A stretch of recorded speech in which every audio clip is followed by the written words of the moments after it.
So I'm arguing and doing nothing. It's like, Yeah. you guys aren't going to act. Forget it. I don't want to be here.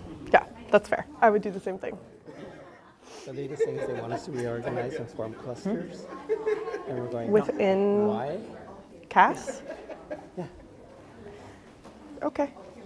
The original thing was we want to get rid of a layer of administration. I pointed out, I said, forming clusters of departments adds a layer. doesn't get rid of layers. In fact, you have to coordinate for each program. It adds a layer. Yeah.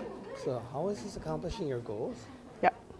And then they told us, oh, it'll protect small programs. I go, no, it doesn't. You put a big program with a small program. The big program can outvote the small program and everything, and all their resources will be stripped and they'll fade away. It's just taking away from the cluster lead or the dean from being the leader and actually checking in and doing the due diligence. Here they have a voice. Yeah. If you take that away, they don't have a voice anymore. Okay. It's not protecting them. Yeah. So the dean's not real happy with me right now. Well, people usually Kylo, aren't can you doctoral, let's relate be to fair. I try. He is. It's a special skill you have. I guess you are. But I still got the social club doing things. Good. Yes. I'm so Tomorrow glad. we're supposed to Thank you. read at the Palm Garden. Yeah. 2 weeks ago, we're at Kilohana Gardens. Awesome. Reading on the rocks. It looks like stuff is going really well with KT. Yeah. So, you know, it's good. Yeah. We get the pretty kids doing things. Yeah. A minute. Same shit, different day. Yeah. Just new generations. I Okay. find it hilarious. They created the Kuleana community course. Almost all their field trips, copies of my social club. Are they really? Well, you do good stuff. You ready for me? I'm ready when you're ready. Okay. Yeah? Okay. It's good to see you, Dr. O. All right, aloha, welcome to Kuleana Community Talk Story. We've had great, fascinating talks these past few Fridays, and today's gonna be another one. We're excited. Maile Boggeln is a former student, alumna. Yay. She is also a former staff member here. So many ties to UH Hilo. And currently works in the sectors of like philanthropy, leadership, communication. And that's what she's talking about today, is in tough times, how do we build equitable leadership? So without any further ado, Maile. Awesome. Thanks so much, Colby. Hi, everyone. Thank you so much for welcoming me back. It's truly a pleasure to be back on campus and see so many friendly faces. It always feels like home coming back to Hilo. So as Colby mentioned, my talk today is really about what does leadership look like in uncertain times. And really the point of the discussion that I'd like to have with you guys is that you are everyday leaders, and that in order to lead during uncertain times, we need to lean into that concept and recognize that the choices that we make every day have impact, and that when we do them collectively, they have greater impact and really can make a change and a difference. So to get started, I want to talk a little bit about who I am and ground us in place. As Colby mentioned, I'm from here. I'm from Hilo. I'm from Cal. I'm a Cal High School grad from 2006. It's a very old, grainy picture. And I came here to UH Hilo in 2006 and graduated in 2014 and 2015 because I was a lifelong student who was going to get as many degrees as I could.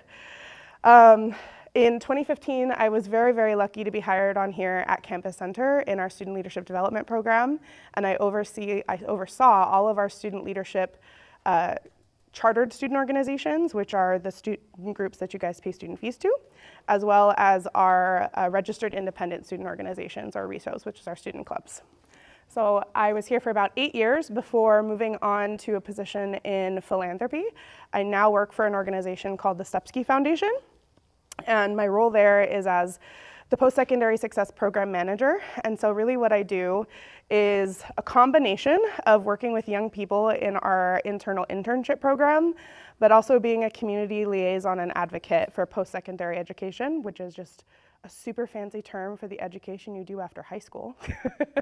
Because our belief is that all students who graduate from here in Hawaii deserve to have choices, and they deserve to be able to make a living wage here in Hawaii, keep their lives and their communities thriving here in Hawaii, and that they should be able to do that from graduating and making a difference in our communities without having, maybe you go, but we want you to come back and we want you guys to integrate here in these communities. Some other things about me: I was in student leadership here at Hilo for many, many years. In Student Activities Council. So this is a picture of us and our Student Activities Council from that year on Oahu, doing some advocacy and going to a conference. And then one of my newest titles is Auntie. This is Luna, my niece. And it's really, really surprising how much leadership development work goes into being an auntie or someone who is supporting young people in our communities. And again, like I said, one of the reasons why I want to bring back this whole conversation about working in philanthropy and kind of the role that I do now is there's a recognition that community leadership is so important, but how do we do that effectively? What does that actually look like to put our energy into a space, have sustainable energy put into a space to make effective change? And one of the ways that we can do that is look at systems change.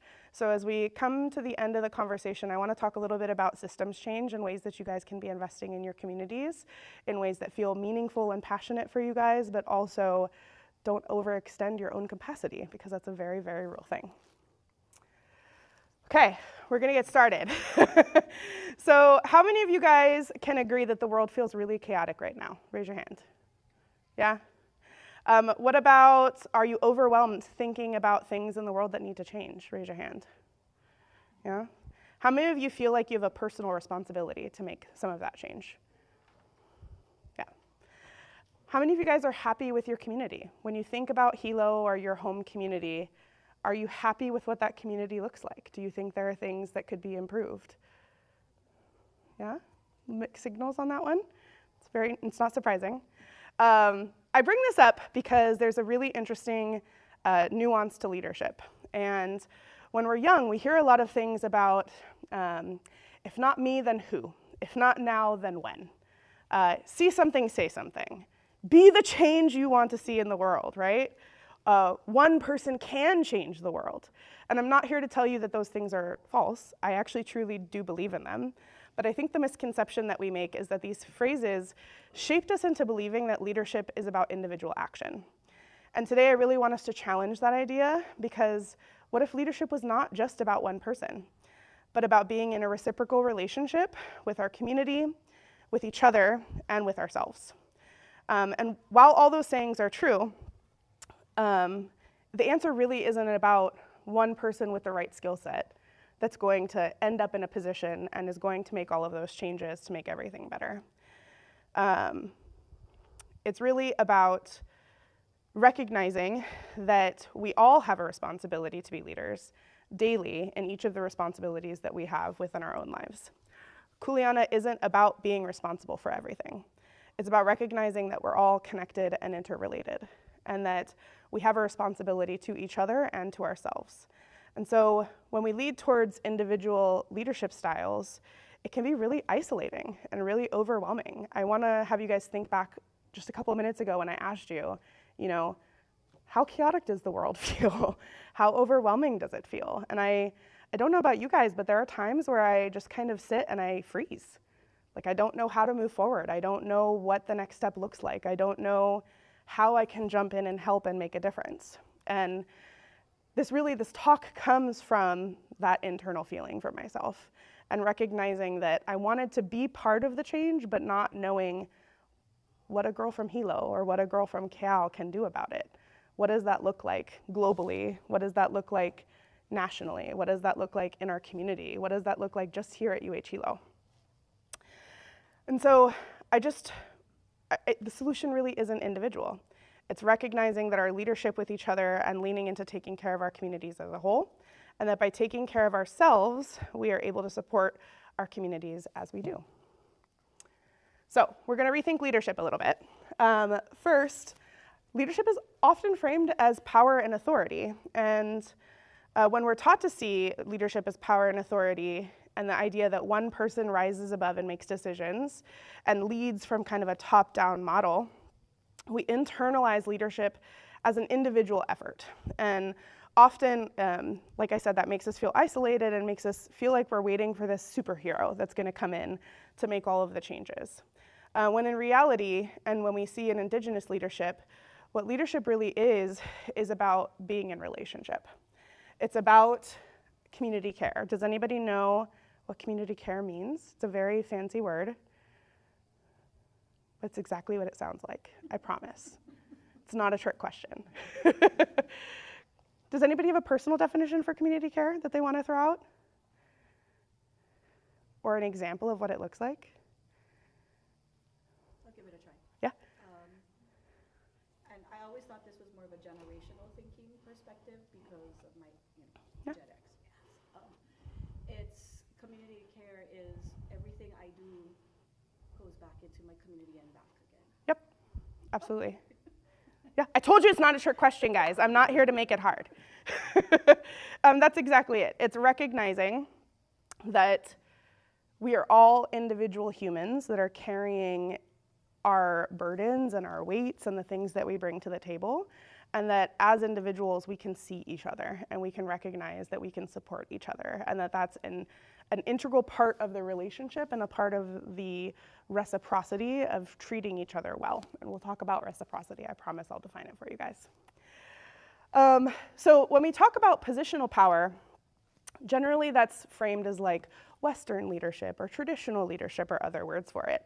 I prefer to look at it in terms of relationship because I feel like those terms can be really targeting and kind of make us think in ways that aren't necessarily true because it's a lot of generalizations. I find that utilizing relational leadership as a term helps us understand that the purpose behind it is really about being yourself and really about showing up as an individual and leaning into the connections that you have with other people and recognizing that those connections are indispensable in the way that you guys move forward. So let's define reciprocity for a minute really quick. Does anybody know what that means? Go ahead, Greg. Exchange, giving and receiving. Yep. And then some fine-grained anthropology stuff if you need it later. Yep, absolutely. So exactly that. Reciprocity just means giving and receiving. And that's a really important note to make here, right? Giving and receiving. Most of us, especially here in Hawaii, are so good at giving. We are so good at showing up for our community and saying, I'm gonna volunteer, I'm gonna be here for my auntie, I'm gonna be here for my grandparent, my parent, my school, my organization that I'm in, my union, the 6 committees that you guys are sitting on, whatever it is for you, right? We learn to come from a place of showing up as an individual. And so part of leadership in uncertain times is recognizing that we can't do it alone. You can't lean into individual leadership because it's going to burn you out and you're going to end up in a place where you're giving from an empty cup. And you need to be able to take in addition to give when you're in a position of leadership within a community. Does that make sense for everyone? Yeah? Okay. So my point, and we'll come back to this because I said at the beginning, is that you are an everyday leader. Even though it doesn't feel like it, even if you don't have a title, decisions that you make in your everyday life make you a leader because you are making those choices responsibly and you have this interwoven net of relationships in your life in different places in your community, in different places on campus or your classes, whatever you call home as your community. And we need to be leaning on to that network because that network is what connects us and makes us stronger. Yeah? Okay. So I'm gonna pull us back a little bit and we're gonna learn some lessons from geese. I promise it all connects back. Has anybody seen the leadership lessons from geese before? Oh, yay. It's one of my favorites. So I will show a video and then we'll come back to some of the lessons that we took away. Pro tip, I promise I'm never testing you. The lessons are on the slide. We're all familiar with it. As day length shortens, we look up into the sky and notice a flock of birds flying south in a V-shaped formation. It's a sure sign of fall and a wonderful spectacle of nature. But the science behind the reason why some species of birds fly in this particular orientation is actually quite fascinating as well. Studies have shown that it's all about efficiency.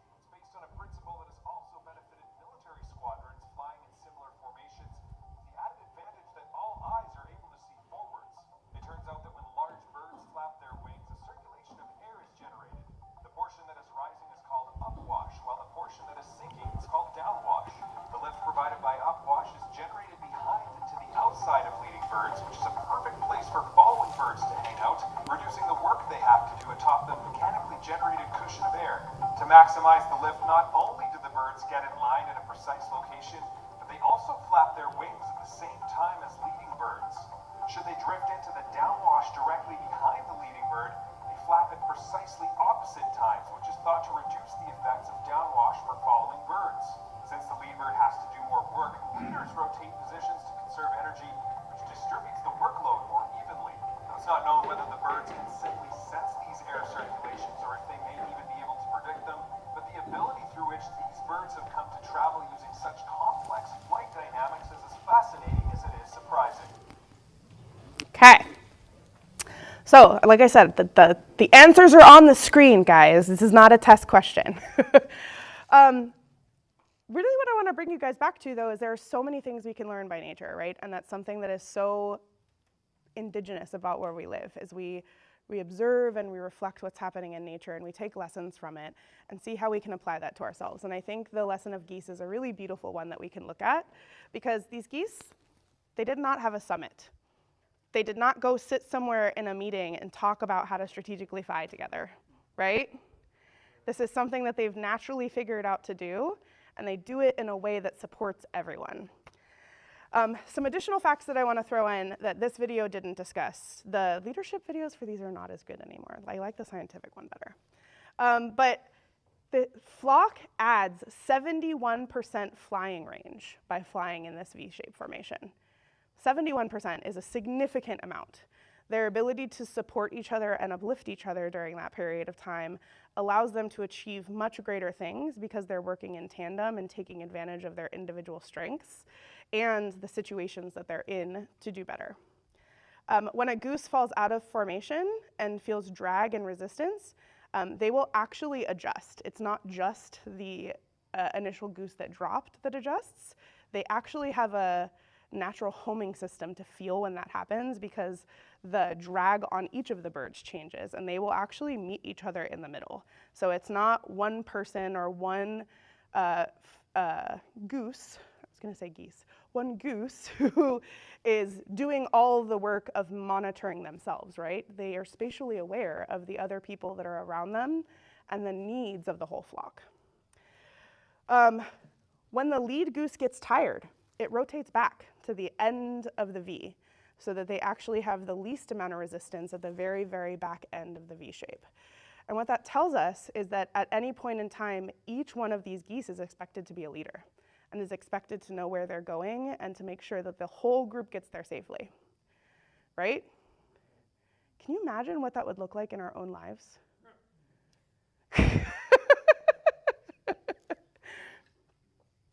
Can you imagine, if you just think about the hats that you wear, can you imagine if you had another person in your life that understood those hats? That you could take that hat off and give it to someone else to take the lead in that? How much pressure that would take off of you? How much more efficient we could be as a group if we were all working towards a common goal and recognizing when some of us are just gassing out, when we don't have the energy to keep going, when we need care, when we need somebody to meet us where we are and not reach back up to the group, right? That's transformational. If you had people in your life that could see you that way, if you had people in your life that you could count on that way to show up for you. Two more things that I think is really, really important about this lesson that the video did not talk about is if a goose falls from health, from human interaction, hunting, I'm not gonna name the thing, but we all know what I'm talking about, 2 geese from the flock will drop down and stay with that goose. They don't leave them. They either wait until they are ready to rejoin the flock and they all find the flock together, or they wait until that goose passes and is no longer able to continue, and then the 2 geese that dropped out will continue to fight and fly in the flock. Nobody gets left behind. And then the last thing is they encourage each other. There's lots of honking. They check in with each other by honking at each other and seeing where people and geese are at in the formation, right? Nobody is doing this alone. You're being told as you are figuring things out that you got it, that you can do this, we're behind you. You have resources, you have people who can help. You have geese who can help, right? So I just want to pull back and take some of the lessons that we have from geese here and really think about what it means and what it would look like as geese if it was different. What if there really was one pole in this flock? What if the lead goose was the only goose that knew how to navigate? What happens? It's a genuine question for you guys. What happens? They get tired. Would they be able to achieve as much? 71%, guys. That's not an insignificant number. Yeah? They take care of their community, and they make sure that everyone is being encouraged and heard. So I want us to really think about when we flip our script from being the person to show up and from being the person to achieve and solve and being the person to fix versus being one of the people who is here to solve, one of the people who knows the direction that we're going, and being able to count on the other people around you and count on that interwoven web of people to achieve the goal that you're trying to achieve. What do you think changes?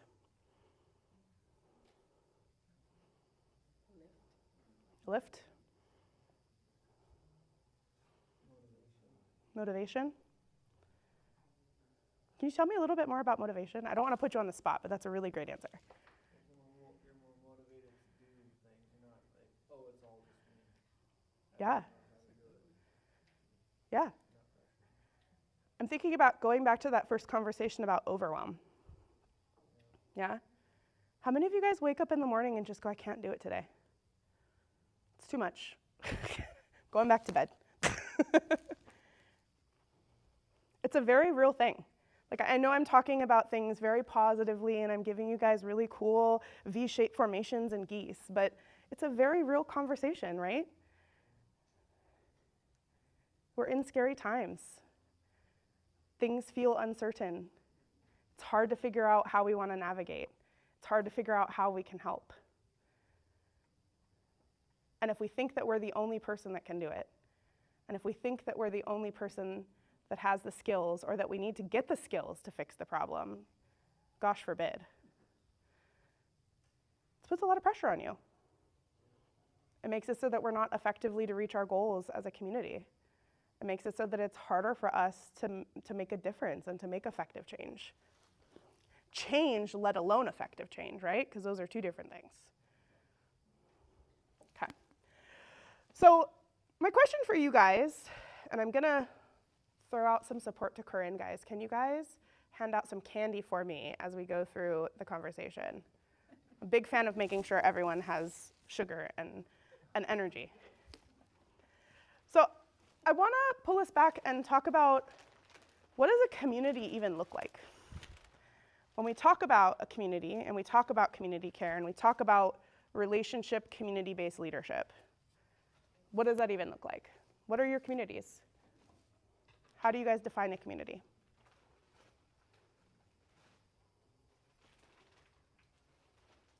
Bribes are on their way. I have a selection of chocolate and a selection of Sour Patch Kids.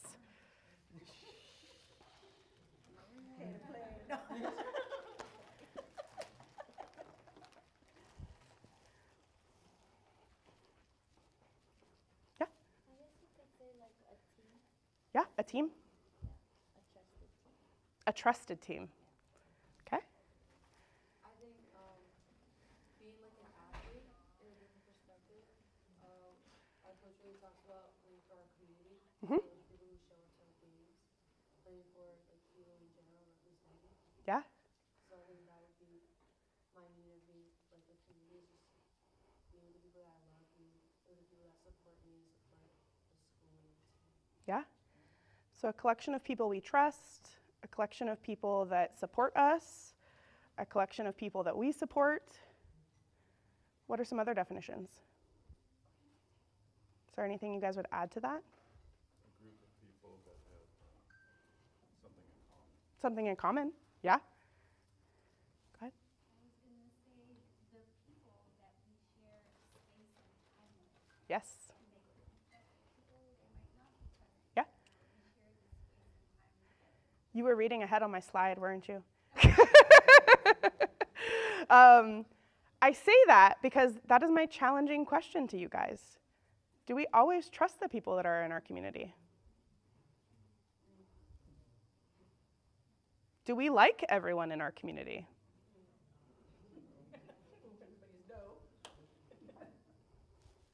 It's a valid question, right?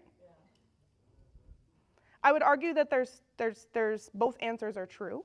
I would argue that your internal community is probably more of the trusted people, more of the people that you are supporting and that support you.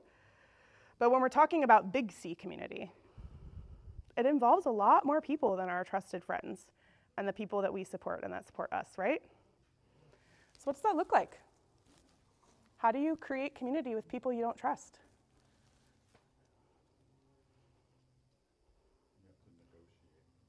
You should negotiate.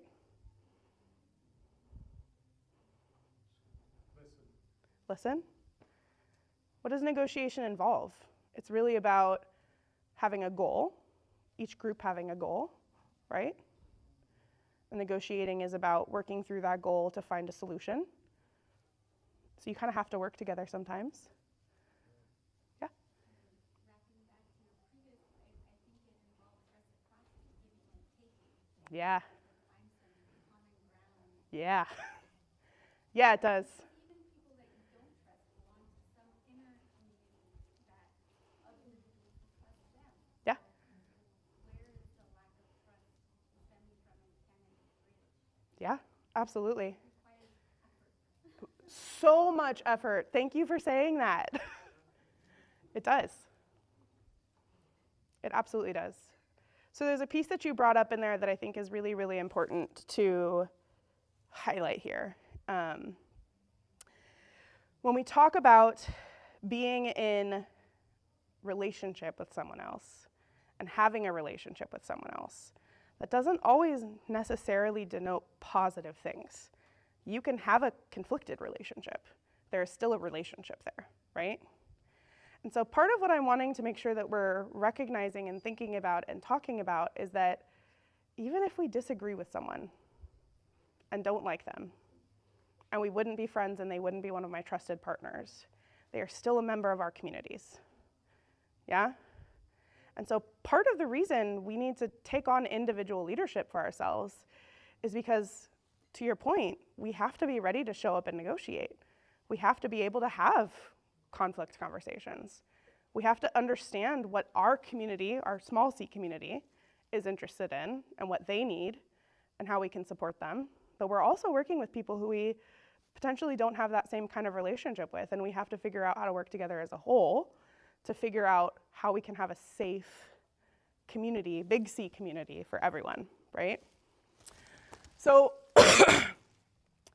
in order to do that, my thesis or my point to you guys is that in order to be truly effective, it's a both and. You have to show up as an individual and you have to take care of yourself as an individual.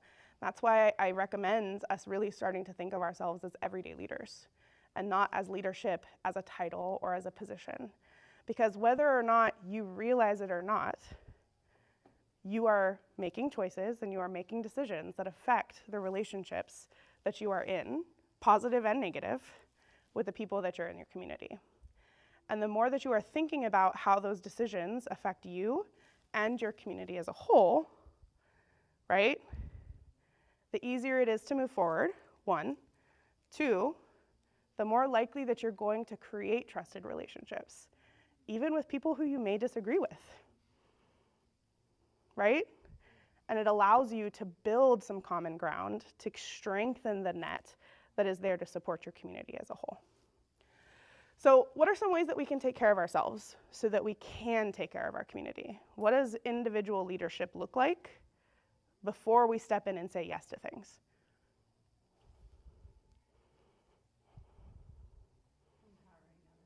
Empowering others? That's a great one. We need more bribes.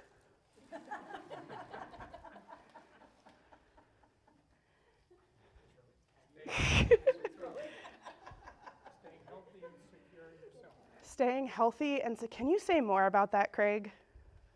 Stay healthy and secure. Yeah. some of this gets into identity. Yeah. Insecurity, which drives ethnocentrism. Yeah. Negative attitudes toward people who are different. Mm-hmm. But some of it is just having the energy. Mm-hmm. Chocolate, please. Having the energy to keep up with the things you've already Committed to. Yeah. Yep. It's not always easy. So I want to take a minute to talk and like spend some time on this because he's digging for gold over here, you guys. He should at least get 2 chocolates. So there's 2 pieces of this, right? So there's the piece of taking care of yourself where you have individual identity, individual autonomy. You know what it is that you think and what you feel and what your opinion is and how you think the world should look based off of your opinion. And you build confidence and skill in yourself through doing community work and your own individual work in that, right? So that you can show up to that table and have that conversation. So that you can be a person who can speak for your community and not just yourself. And then the other piece of that is very health related. It's about regulating your nervous system and really thinking about what anxiety and depression and mental health look like for you. It's also about really thinking about your physical health and are you able to actually commit to all the things that you guys are signing up for and saying that you're going to support? Because it's not just about the committees, it's not just about school, right? I know we live in an intergenerational community. Many of us are caretakers. Many of us take care of nieces, nephews, siblings, grandparents, parents. We have Kuleana outside of where we put our fancy clothes on and show up every day, right? And we need to be planning to be able to take care of all of those things if we want to talk about being a leader and if we want to talk about making change. Yeah? So what are the ways that we can show up, is there anybody that wants to add to how we can take care of ourselves first? Is there anybody that wants to add to ways that we can take care of ourselves so we can show up in community? I think there's a certain ego in feeling that you're the only one that can solve everybody's problems. Woo! And I'm guilty of that. Yeah. It's much easier to help other people than it is to advocate for yourself first in the morning when you awaken and you're thinking, okay, I have to do this for everybody else. Yeah. You're absenting yourself from your responsibility to yourself. That takes a lot of brutal honesty to move forward from that. So Yeah.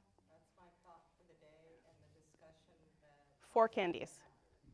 All the candies. Yeah. oh, I get chocolate. Does everybody understand what she said? Because there was some really interesting components there that I think we should hit on. Does everybody understand what ego is?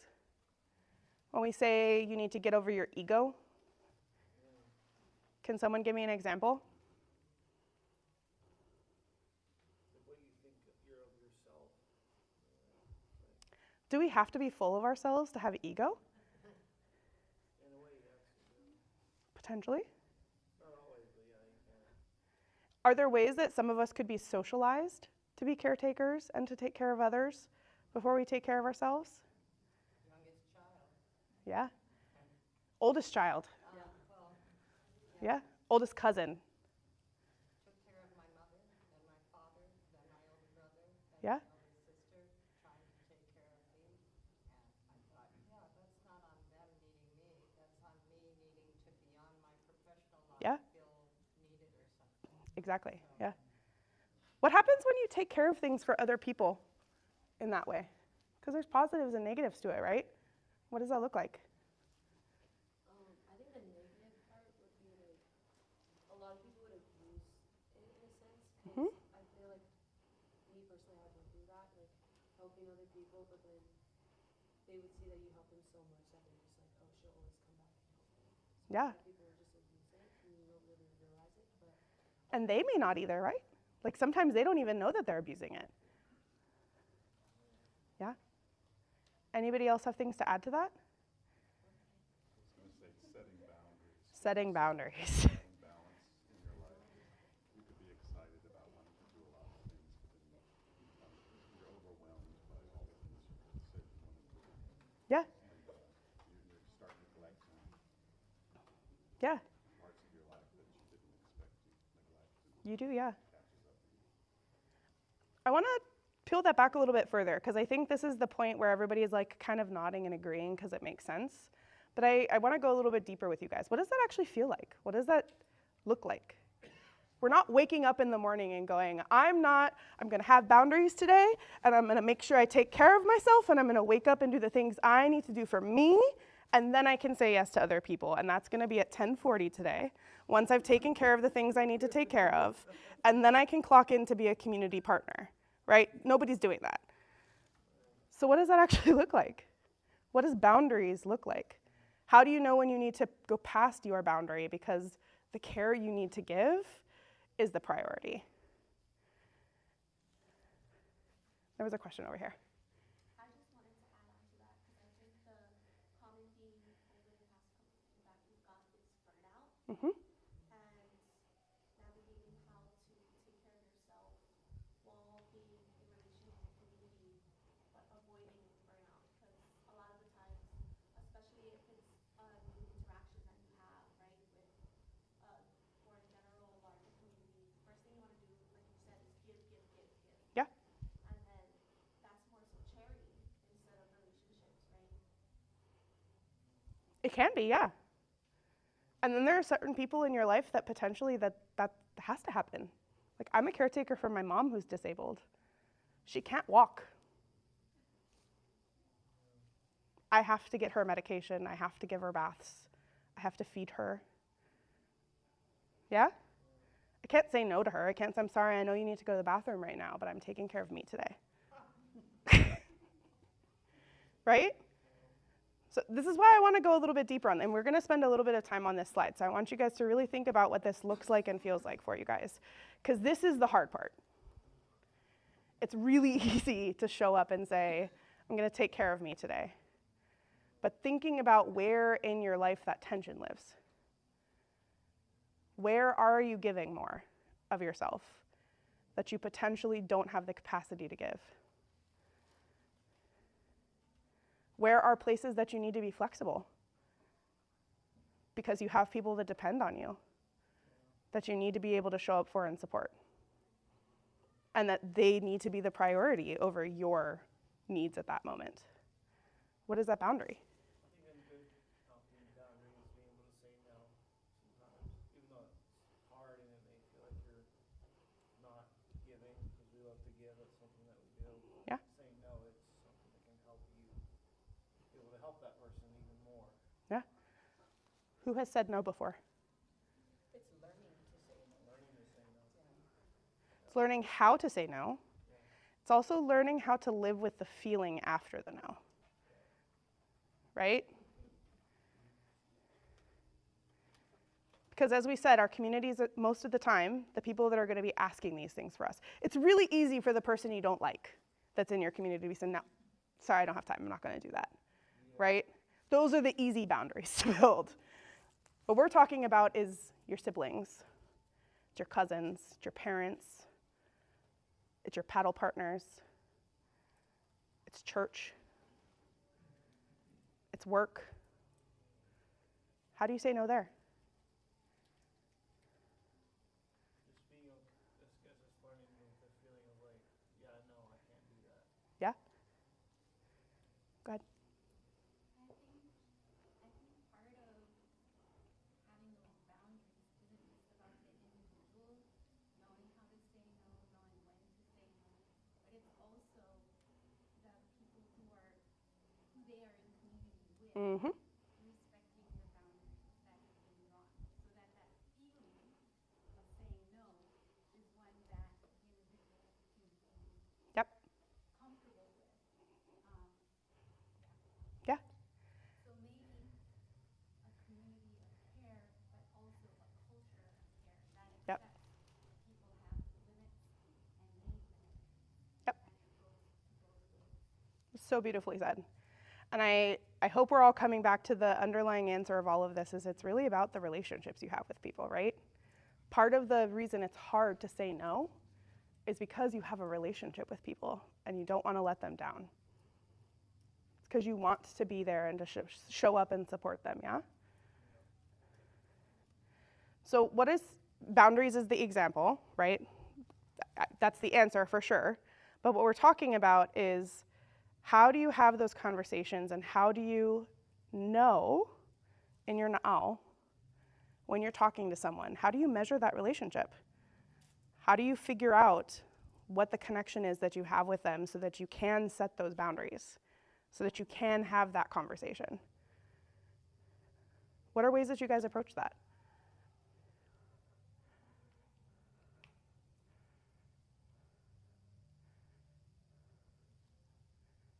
Just taking sunglasses off, okay.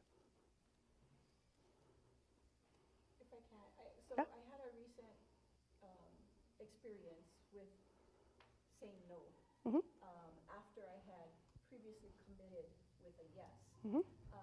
And this was a personal relationship. So a good friend and I, a month ago, planned to get together with our spouses for dinner, Mhm. dinner date. And the week of, I looked at the calendar and I was like, I don't want to do that anymore. And I struggled with it, and I got mad at myself for not wanting to do it anymore. And then I decided to be honest. Mhm. And so it was Mika. Mhm. So I reached out to Mika, and I'm like, listen, headspace not good right now. Can we reschedule? Yeah. And his response was, yes, girl, you know? Mhm. And it was super empowering that I was honest Yeah.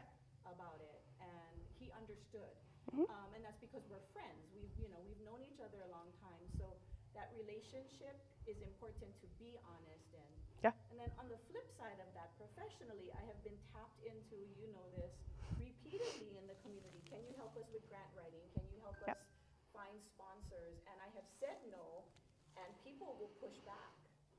And they'll be like, I just need you to proofread my letter and tell me if it's okay. Well, we know that I'm going to proofread and edit the hell out of Yeah. that thing. You know? 'Cause you're you. Yeah, exactly. Yeah. You know, so it's learning to be honest that has Mhm. been, and I don't know that it's an age thing because I'm 60 now and I'm like, I'm done. It definitely gets easier with age, I'm not gonna lie. But it's, for me at this age, is learning to be honest, Yeah. even if it's not in my favor. Well, you're like 45 now, Right, exactly. so Get in there. you have some wisdom. Yeah. So there's a couple things you highlighted there, and the first one is the one I want to come back to. You checked in with yourself first. Yeah? Oh, now I get candy. What does that check-in look like? Vanessa did a really great job of giving us an example, so I want you guys to think of a similar example for yourselves. What does that check-in look like for yourself? What are some of the ways that you could be over capacity? Vanessa gave a mental health version. I was just at a webinar where they recommended, like, before you answer, Mhm. sometimes we answer automatically, to say, like, oh, you know what, let me take, 24 hours and get back to you tomorrow. Yeah. And look at my schedule and, kind of a check-in of just, like, you can do whatever you want with that 24 hours, whether it's personal, professional, just gut kind of thing, but gives you the space Mhm. between the ask and the answer. Yeah. To kind of like that pause. Yeah. Go ahead, Craig.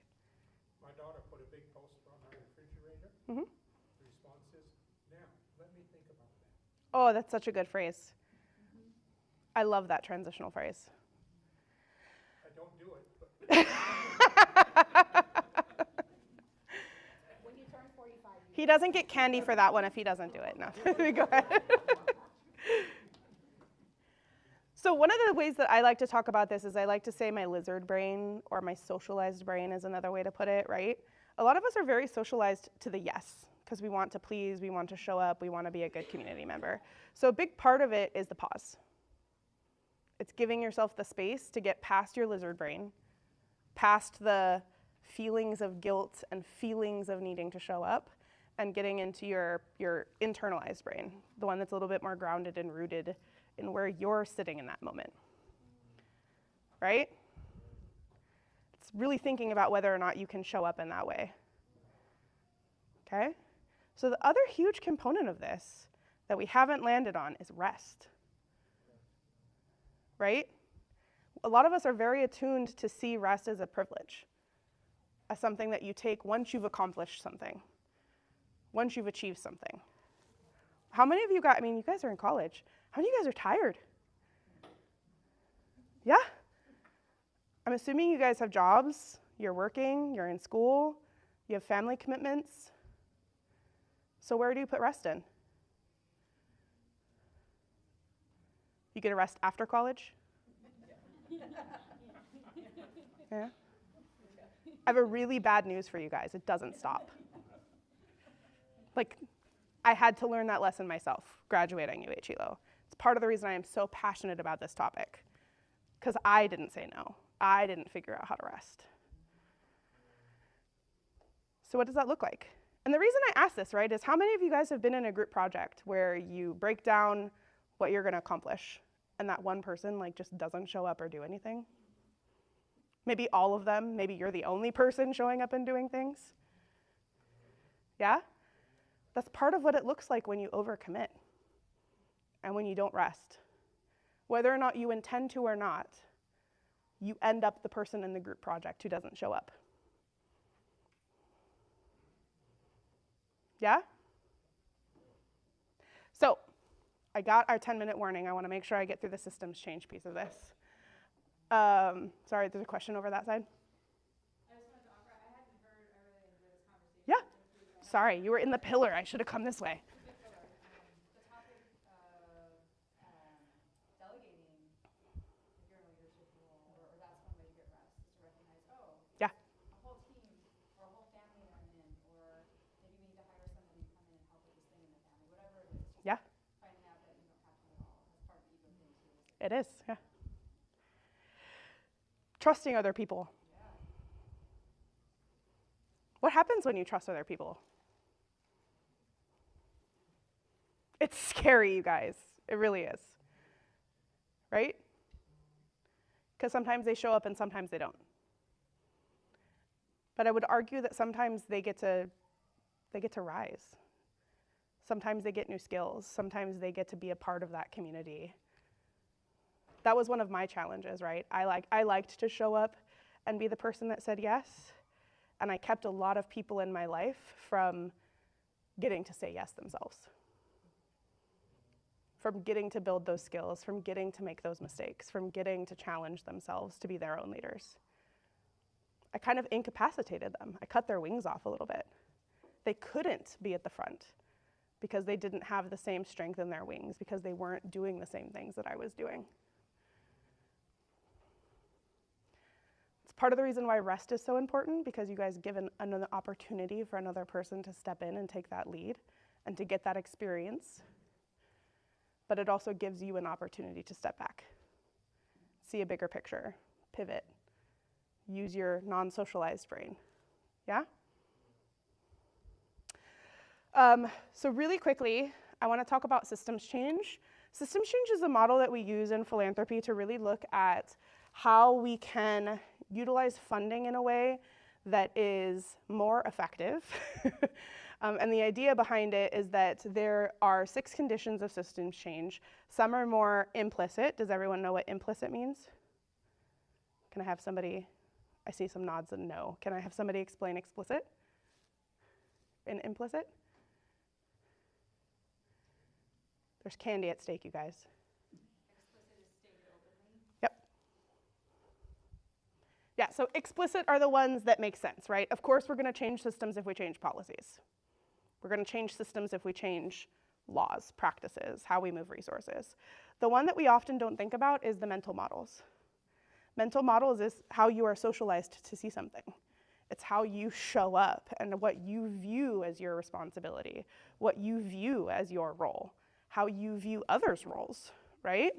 And so I would argue that one of the things in terms of systems change that we really need to think about in terms of leadership is how we shift and stop thinking about how do we fix this and start thinking about what do we need to change structurally to make this better for everyone.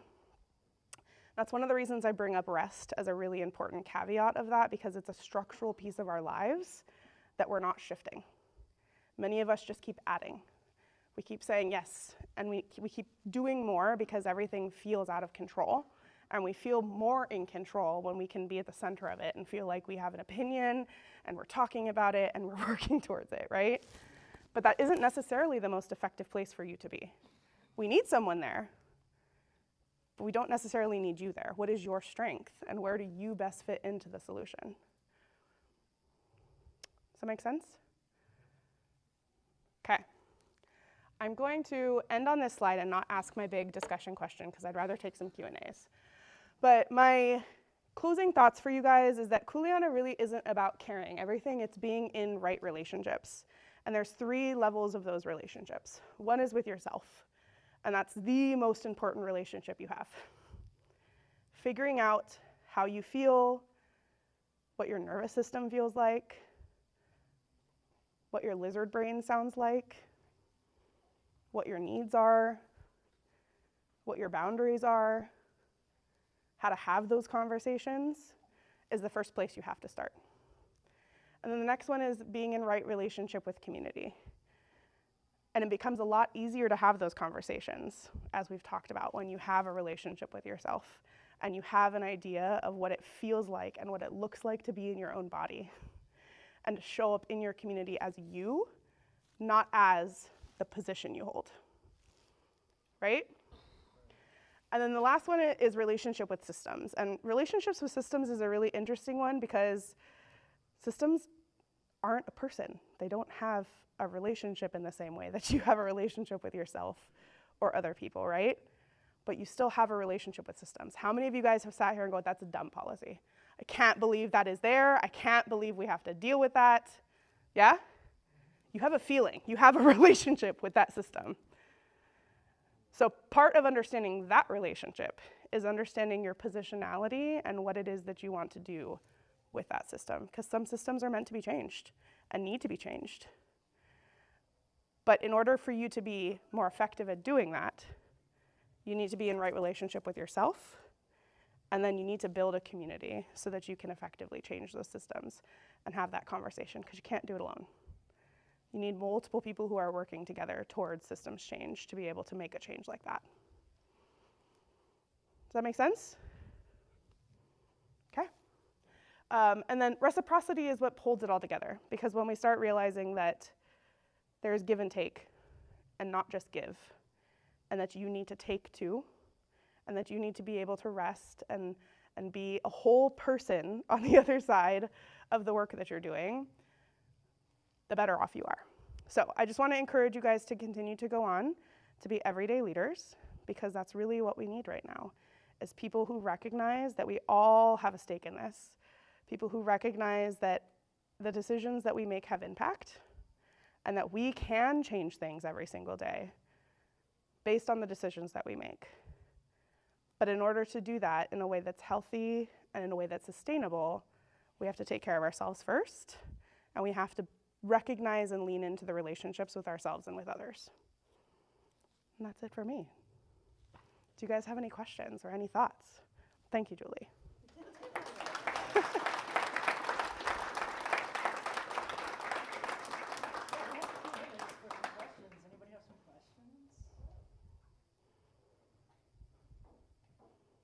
You guys can still have chocolate and candy if you ask questions.